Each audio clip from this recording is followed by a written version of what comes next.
Hey guys, here's how to fix the unable to connect to EA servers. Please check internet connection error.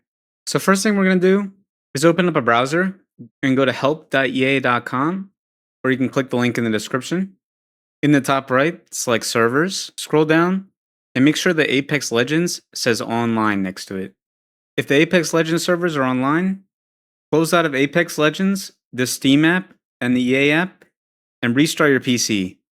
If you restarted and you're still having issues, right-click Apex Legends, go to Properties, select Installed Files, then select Verify Integrity of Game Files. Let that finish running, and once it's finished verifying the integrity, go up to Browse in the top right, open the Easy Anti-Cheat folder, and right-click Easy Anti-Cheat _EOS _setup.exe, and select Run as Administrator. Hit Yes on the pop-up, and then if you're prompted, select Repair. If this helped, let me know down below.